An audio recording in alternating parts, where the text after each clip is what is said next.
Реабилитационный центр начал свою работу в 2001 году.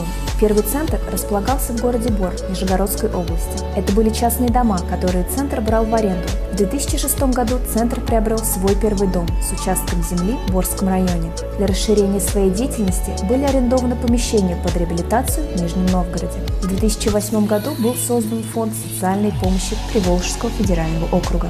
В 2010 году при фонде был создан спортивный клуб ФСП.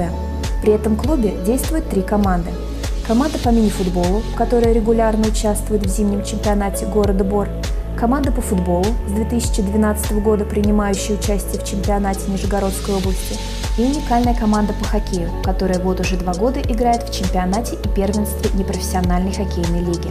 Большая часть игроков этих команд – выпускники Центров духовно-нравственного восстановления «Эксит» и волонтеры Фонда социальной помощи к Нижегородской области.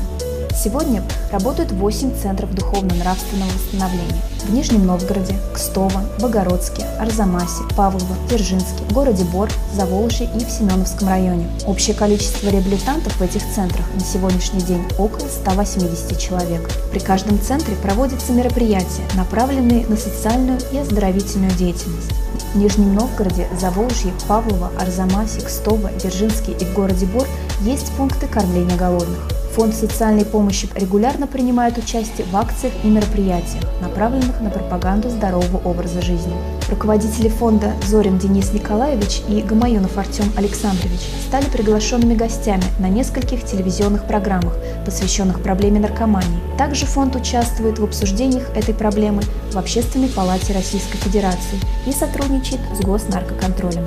Фонд осуществляет значимую деятельность на территории Нижегородской области по освобождению людей от наркотической и алкогольной зависимости и адаптации их в социуме, осуществляет пропаганду здорового образа жизни среди населения, занимается благотворительностью. За 7 лет работы Центра без фонда и за 4 года с фондом удалось помочь более чем 2000 человек.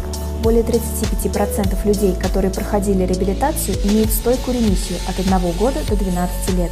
Многие вступили в брак, восстановили семьи, родили здоровых полноценных детей. С 2011 по 2012 год Фонд социальной помощи включен в реестр НКО Нижегородской области.